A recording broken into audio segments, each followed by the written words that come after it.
تشهدون. سورۃ البقرہ آیت نمبر 84.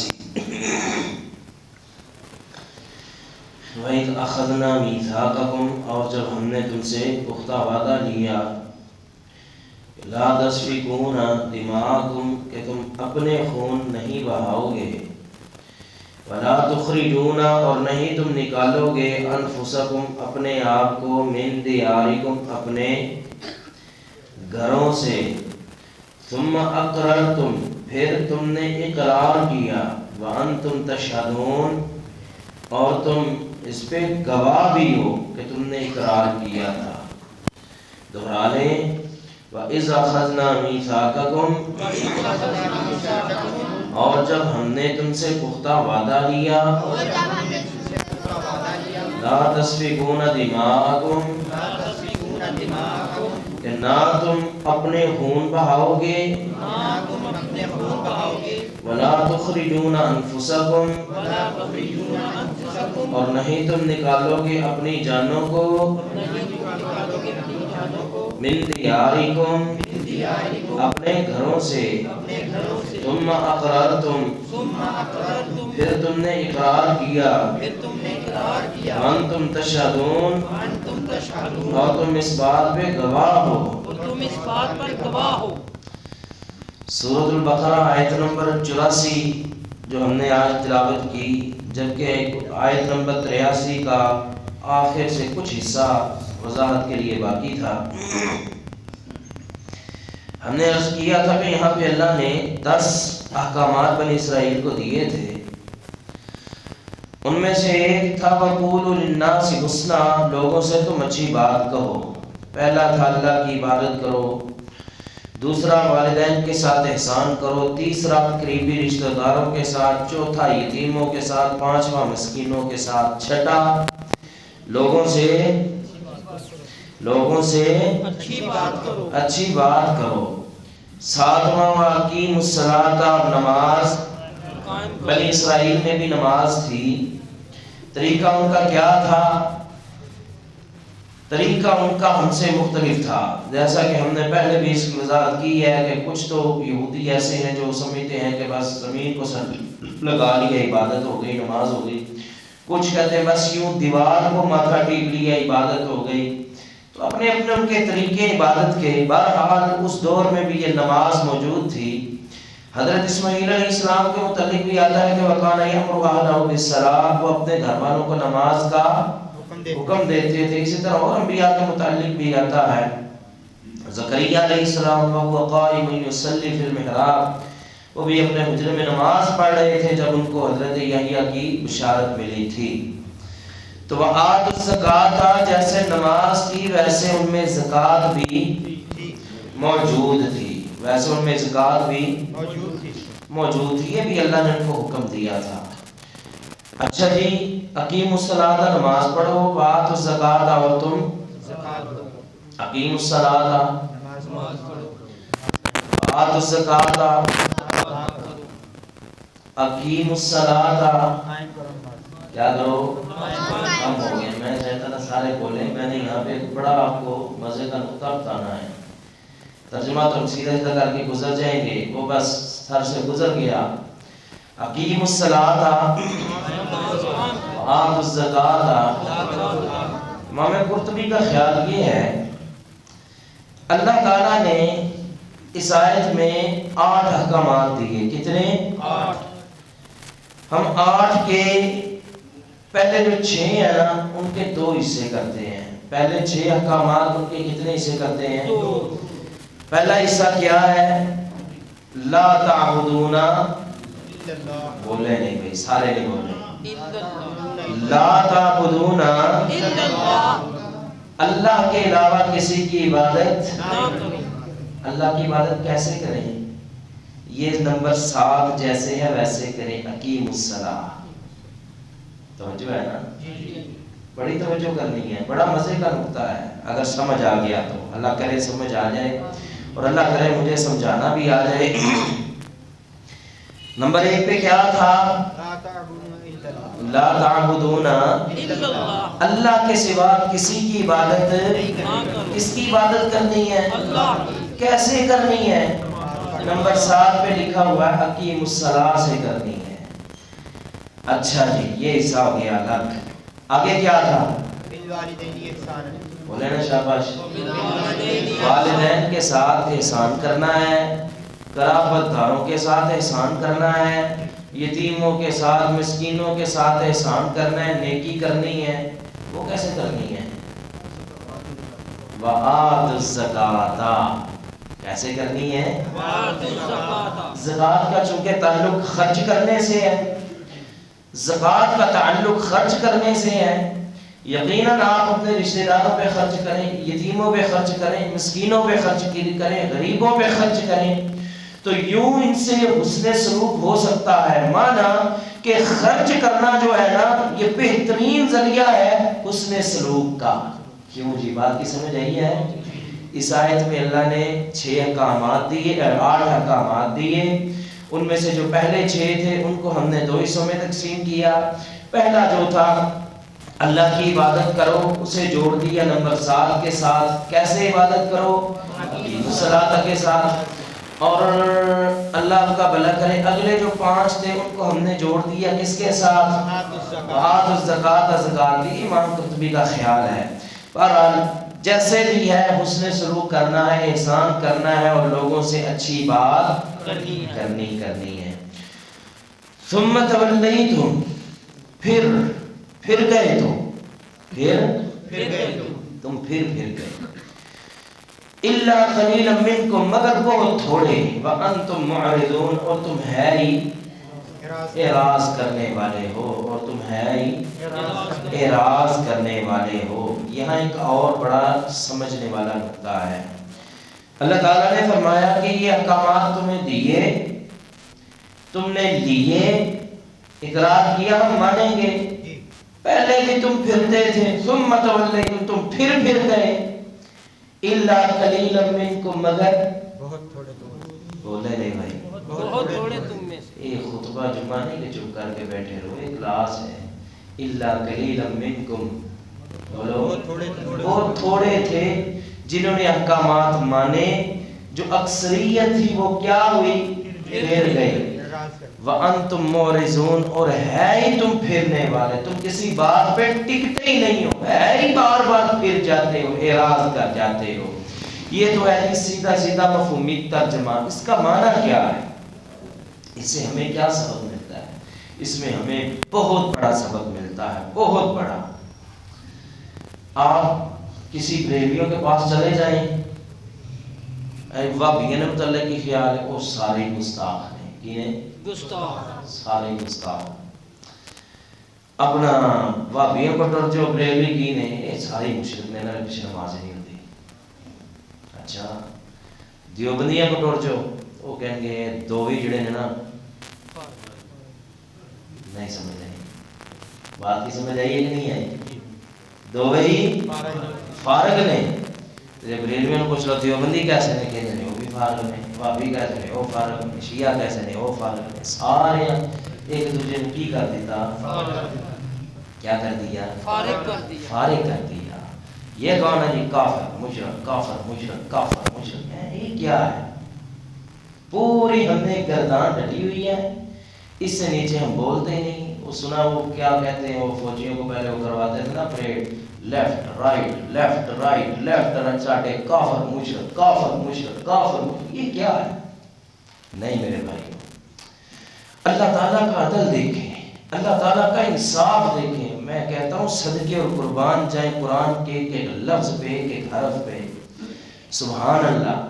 اللہ نے فرمایا یہودی پھر گئے، پیچھے کتنی حسرتیں بیان کی ہیں یہودیوں کی، کتنی نافرمانیاں بیان کی ہیں یہودیوں کی۔ من سلوہ ان کو ملا، ان کے لیے سایہ ہوا، ان کے لیے پانی نکلا، ان کے لیے کیا کچھ نہیں کیا، لیکن وہ کتنے بدبخت تھے، بار بار پھر جاتے رہے۔ موسیٰ نہیں مانتے، موسیٰ تیری نہیں مانتے، موسیٰ آپ کے رب پہ نہیں مان لاتے، ہم پہلے دیکھیں گے پھر ہی مان لائیں گے، موسیٰ یہ کتاب اصلی نہیں ہے، ہمیں لے کر جا، ہم دیکھیں گے پھر یقین ہے۔ کتنا انہوں نے تنگ کیا، کتنا انہوں نے تنگ کیا۔ اللہ تعالیٰ نے فرمایا ثم تولیتم، پھر گئے، الا قلیلا منکم، سب کو ایک ہی ضرب کے ساتھ اور ایک ہی لاٹھی کے ساتھ نہیں ہانکا، اگرچہ بہت تھوڑے ہی صحیح جو صحیح تھے، اگرچہ بہت تھوڑے تھے جو حق پر رہے اور اللہ اور اس کے رسول کی اطاعت کرتے رہے، اللہ نے پھر بھی نہیں چھوڑا، فرمایا نہیں تم سارے نہیں پھرے، الا قلیلا منکم، تھوڑے بہت ہے تھے تم میں جو بندے کے پتر تھے۔ کیوں جی بات کی سمجھ آئی ہے کہ نہیں؟ ہم کیا کرتے ہیں، وہ ریلوے نے پیچھے نماز نہ پڑھے انہوں نے پیچھے ہندی نہیں گئے، وہ بھابیاں نے پیچھے نہ جائے وہ تو گستاخ میں انہوں نے پیچھے انہوں نے مسیطیں بھی نہ پڑھے ہوئے تھے، مسجد تو نہیں پہنی ہے، مسجد تو نہیں پہنی۔ اللہ اکبر، سنا ہے جی کسی دور میں کہتے تھے جس مسجد بھابی بن جائے تو مسجد تو ہو، غالباً سید الفت کا قصہ کہتے ہیں، میں ایک مسجد بڑھ گیا، نماز پہ پڑھا، اشعار کے اندر پڑھا، انہوں نے پیارا بیان کیا، نماز پہ پڑھا نہ ویلے آیا کی کرتا ہے بھابی ہے، پہلے تو میں دو چار لائیاں پھر کہنے لگے چل مسجد تو میں لوٹا پڑیا دھونا شروع کیا، ایتھوں تو ماتے ایتھے کھلوئیاں، ایتھوں تو ماتے اوتھے کھلوئیاں، میں اللہ دے بندے ہوں، میرے کو مسجد تو آؤ گے، ظاہر ہے میں جتنے جاؤں گا تو پھر پلیت دی جائے گی، پھر کی کرو گے، میں اچھا تو ذکر سی آپ میں تو دیں گے۔ اللہ یہ کیا ہے، یہ کیا طریقہ ہے، سب کو ایک ہی لاٹھی کے ساتھ ہانکتے ہیں، سب کو ایک ہی ضرب کے ساتھ، یہ سارے ہی کافر، یہ سارے ہی مشرک۔ پہلی بات ہم یہ کہتے ہیں آپ کے پاس کوئی اختیار نہیں ہے کسی کو کافر کہنے کا، آپ کو کسی نے حق نہیں دیا کسی کو مشرک کہیں، کسی جماعت پہ پورا فتویٰ لگائیں، کوئی حق نہیں ہے آپ کے پاس۔ کیوں جی ہماری بات سمجھ رہے ہیں؟ کسی کے پاس کوئی حق نہیں ہے، پوری جماعت کو ایک ہی ضرب کے ساتھ اور ایک ہی لاٹھی کے ساتھ ہانک دے کہ وہ سارے کافر، وہ سارے مشرک، وہ سارے گستاخ نہیں۔ اللہ تعالیٰ کا یہ قانون ہے کہ اگر تھوڑے بھی صحیح ہیں، اللہ کہتے ہیں الا قلیلا منکم، فرمایا تھوڑے بہت تم میں ہیں جو صحیح تھے، جنہوں نے ہماری اطاعت کا حق ادا کیا تھا، اپنے پیغمبر کی اطاعت کا حق ادا کیا تھا، لہذا ایک ہی لاٹھی کے ساتھ سب کو نہیں ہانکا گیا کہ سارے پھر گئے اور سارے یہ راز کر گئے، بلکہ فرمایا الا قلیلا منکم، وہ تھوڑے تھے جنہوں نے اطاعت کی تھی، فرما برداری کی تھی۔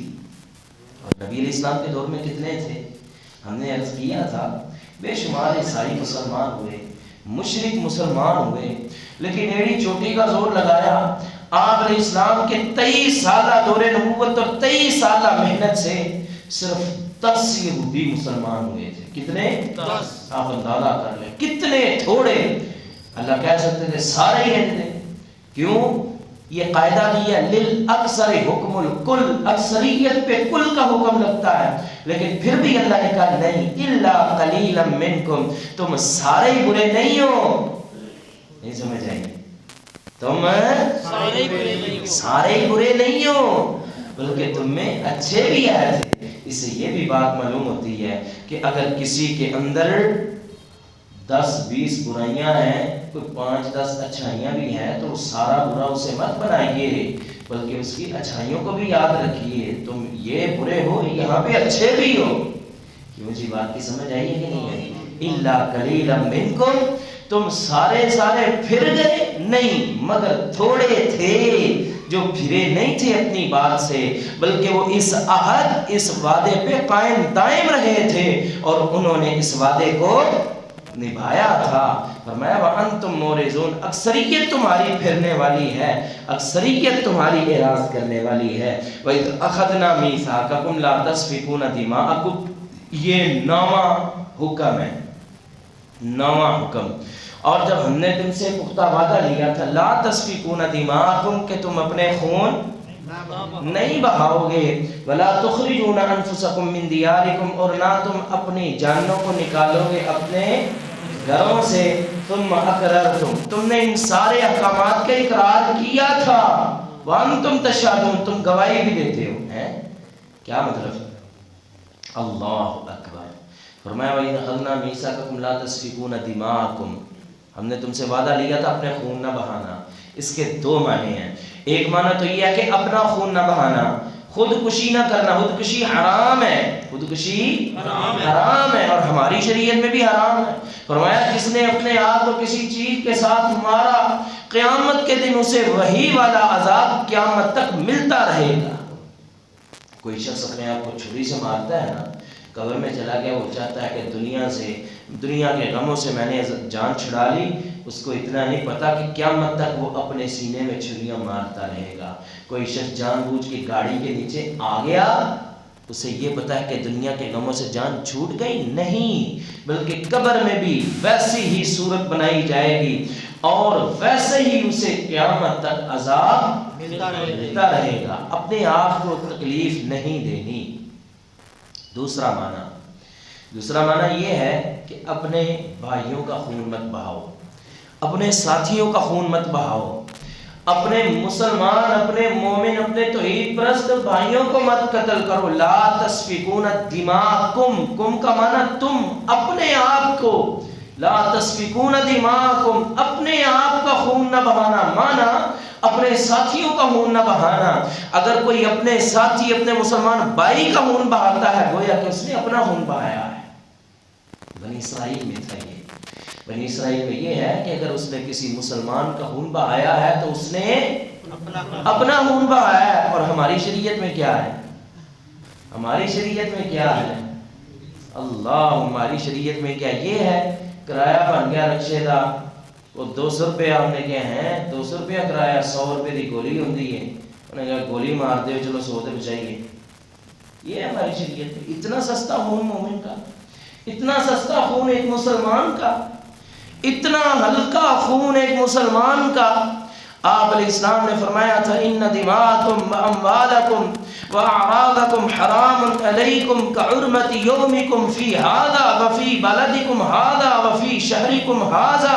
فرمایا تمہارا خون، تمہارا مال، تمہاری عزتیں اس قدر محترم ہیں جس قدر ذوالحجہ کا مہینہ اور فرمایا کہ 10 ذوالحجہ کا دن اور بیت اللہ اور مکہ جیسا شہر، جیسے یہ 3 حرمتیں ہیں ویسے ہی فرمایا یہ تمہاری 3 حرمتیں ہیں۔ تمہارا خون بڑا قیمتی ہے، مومن کا خون بڑا قیمتی ہے۔ المؤمن للمؤمن کالبنیان یشد بعضہ بعضا، ایک مومن دوسرے مومن کے لیے ایک بنیاد کی طرح ہے، بنیان کی طرح ہے، بنیاد کی طرح ہے۔ ایک بنیاد دوسرے کو مضبوط کرتی ہے اور عمارت کھڑی ہوتی ہے۔ آپ علیہ السلام نے فرمایا المؤمن اخو المؤمن، مسلمان کا مومن، مومن کا بھائی ہے۔ لا یظلمہ، مسلمان کبھی بھی مسلمان پہ ظلم نہیں کرتا۔ اب ہم دیکھیں ہاں ہمارے ماتحت جو کام کرتے ہیں، ہماری دکان کے اندر، ہماری فیکٹری کے اندر، ہم ان سے کیا سلوک کرتے ہیں؟ لا یظلمہ، وہ تو مسلمان تو کسی پہ ظلم نہیں کرتا اور نہ ہی ظلم ہونے دیتا ہے، نہ ہی قتل کرتا ہے، ولا یشتمہ، نہ گالی دیتا ہے۔ مسلمان تو اپنے مسلمان بھائی کا اتنا احترام کرتا ہے، خون بہانا تو دور کی بات ہے۔ اور خون مومن کی بات کرتے ہو، خون مومن کتنا قیمتی ہے، ایک مسلمان کا خون کتنا قیمتی ہے، تم تو قدر نہیں کرتے۔ جھوٹ بول کے، یہ ہمارے ڈاکٹر بھی نا جھوٹ بول کے مومن کا ہے خون نکلوا لیتے ہیں اور بعد میں پتہ نہیں کیا کیا کرتے رہتے ہیں، اللہ ان کو بھی ہدایت دے۔ بہرحال خون مومن بڑا ہی قیمتی ہے۔ آپ علیہ السلام کی حدیث سنیے، فرمایا لو ان اہل السماوات والارض اشترکوا فی دم امرئ مومن لاقبهم اللہ فی النار، اگر آسمانوں والی ساری مخلوق، سارے فرشتے اور زمین والے سارے انسان، سارے مومن، کافر، مشرک، دوسرے تیسرے سارے کسی ایک مومن کے قتل میں شریک ہو جائیں، فرشتے بھی، انسان بھی، جانور بھی، چرندے پرندے درندے بھی سارے، اللہ تعالیٰ کا فرمان ہے میں پرواہ نہ کروں جانوروں کی، میں پرواہ نہ کروں انسانوں کی، حتیٰ کہ فرشتوں کی بھی پرواہ نہ کروں گا، میں سب کو اٹھا کے جہنم میں پھینک دوں گا۔ آپ کو پتہ ہے کتنا قیمتی ہے مومن کا خون؟ اللہ کہہ رہے ہیں سارے فرشتوں کو بھی میں جہنم میں پھینک دوں اگر وہ مشترک ہو جائیں، اگر وہ شریک ہو جائیں کسی ایک مومن کے ناحق قتل میں۔ تم نے مومن کے خون کو کتنا ہلکا سمجھا ہے۔ ذاتی مفاد کی خاطر مومنوں کا قتل، ذاتی مقاصد کی خاطر ایمان والوں کو قتل کیا گیا۔ کہاں کہاں بستیاں نہیں جلائی گئی اور کہاں کہاں مسلمان بھائیوں کو قتل نہیں کیا گیا۔ کتنے سارے واقعات ہماری نظروں کے سامنے اور میڈیا پہ روزانہ چھپتے رہتے ہیں۔ تم نے سمجھ کیا رکھا ہے مومن کا خون اتنا ہلکا اور اتنا سستا ہے؟ اللہ کہتے ہیں یہ تو بڑا ہی قیمتی ہے، یہ تو وعدہ بنی اسرائیل سے بھی تھا اور تمہیں بھی یہ حکم ملا کہ کسی کو قتل ومن قتل مؤمنا متعمدا فجزاؤہ جہنم، جس نے کسی مسلمان کو جان بوجھ کے قتل کیا اس کا بدلہ جہنم ہے، خالدن فیہا، جس جہنم میں وہ ہمیشہ ہمیشہ رہے گا۔ تم کیا سمجھتے ہو خون مومن اتنا سستا ہے؟ جب جی چاہا جس کو چاہ اٹھا کے قتل کر دیا۔ اللہ اکبر، اتنی دہشت گردی! تم نے مومنوں کو سمجھا کیا ہے؟ ان کی تو قدر ہی بڑی ہے، اور مومنوں کی قدر پوچھنی ہے تو میرے رب سے پوچھو۔ ہیرے کی قدر پوچھنی ہے تو کس سے پوچھو؟ موچی سے؟ کمیار کو لو، لوہار کو لو، طرح کس سے پوچھو گے؟ سنہار سے پوچھو گے، جوہری سے پوچھو گے، اور یہ ہیرا جو جانتا ہے اس سے پوچھو گے۔ اور توحید پرستوں کی قدر پوچھنی ہے، آؤ رب کے قرآن سے پوچھو، میرے محمد کے فرمان سے پوچھو۔ تم نے تو خون مومن کو اتنا ہلکا اتنا سستا سمجھ رکھا ہے۔ میرے پیغمبر نے فرمایا لا تقوم الساعہ حتی یقال فی الارض اللہ اللہ، اس وقت تک قیامت نہیں آئے گی جب تک اس زمین پہ ایک بھی اللہ اللہ کرنے والا باقی ہے۔ یاد رکھنا اس مومن کی وجہ سے یہ زمین قائم ہے، یہ چاند ستارے قائم ہیں تو ایک مومن کی وجہ سے، یہ سورج تمہیں دھوپ دیتا ہے تو ایک مومن کی وجہ سے، یہ آج اس چاند کی تمہیں روشنی اور یہ ٹھنڈک مل رہی ہے تو یہ مومنوں کی وجہ سے۔ جس دن اس دھرتی سے مومن اٹھ گئے سورج بے نور ہو جائے گا، چاند ٹکڑے ٹکڑے ہو جائے گا اور ستارے زمین پہ آئیں گے، زمین پہ زلزلہ ہوگا، کچھ بھی باقی نہیں رہے گا، قیامت برپا ہو جائے گی۔ یاد رکھنا مومن کی قدر اتنی ہے کہ قیامت رکی ہوئی ہے تو صرف مومنوں کی وجہ سے۔ تم کیا سمجھتے ہو مومن کو اتنا سستا اتنا ہلکا؟ آج کے دور میں سستی ترین چیز جو سمجھی جاتی ہے وہ خون مومن ہے، مومن کی عزت اور مومن کا احترام ہے۔ اور مومنوں کی قدر کرو، مومنوں کی قدر کرو۔ یہ بنی اسرائیل کو بھی حکم تھا، یہ تمہیں بھی حکم ہے، لا تسفکون دماءکم، اپنے خونوں کو ولا تخرجون انفسکم من دیارکم، اپنے آپ کو گھروں سے مت نکالو، ثم اقررتم وانتم تشہدون، پھر تم نے اقرار بھی کیا اور تم اس پہ گواہ بھی ہو۔ یہ آیت کا بھی ہم نے ظاہری مفہوم اس طرح بیان کیا ہے، اس کی وضاحت شان نزول انشاءاللہ ہم اگلی نشست میں اگلی آیت کے ساتھ بیان کریں گے۔ اللہ تعالیٰ سے دعا ہے جو کہا بیان کیا اللہ تعالیٰ اپنی بارگاہ میں قبول و منظور فرمائے اور ہمیں سمجھ کے اس پہ عمل کی توفیق عطا فرمائے۔ وآخر دعوانا الحمدللہ رب العالمین، الحمدللہ رب العالمین، والصلاۃ والسلام علی سیدنا المرسلین، اللهم صل علی محمد وعلی آل محمد وبارک وسلم علیہ، ربنا آتنا فی الدنیا حسنۃ وفی الآخرۃ حسنۃ وقنا عذاب النار۔ اللہم اشف مرضانا ومرضى المسلمین، یا اللہ بیماروں کو شفا عطا فرما، اللہ جتنے بیمار گھروں میں ہسپتالوں میں سب کو شفا عطا فرما، اللہ ہمارے قاری صاحب قاری عبداللہ صاحب ان کو شفا عاجلہ کاملہ عطا فرما، اللہ صحت یاب فرما، اللہ شفا عاجلہ کاملہ عطا فرما، اللہ جتنے فوت ہو گئے سب کی بخشش فرما، ہمارے قاری سمیع اللہ صاحب ان کی والدہ فوت ہو گئی اللہ ان کی بخشش فرما، ہمارے بڑے پیارے ساتھی شاعر بٹ صاحب ان کے والد فوت ہو گئے اللہ ان کی بخشش فرما، اللہ ان کے درجات بلند فرما، اللہ ان کے درجات بلند فرما۔ ربنا تقبل منا انك انت السميع العليم وتب علينا انك انت التواب الرحيم، وصلى الله على خير خلقه محمد وعلى اله وصحبه اجمعين برحمتك يا ارحم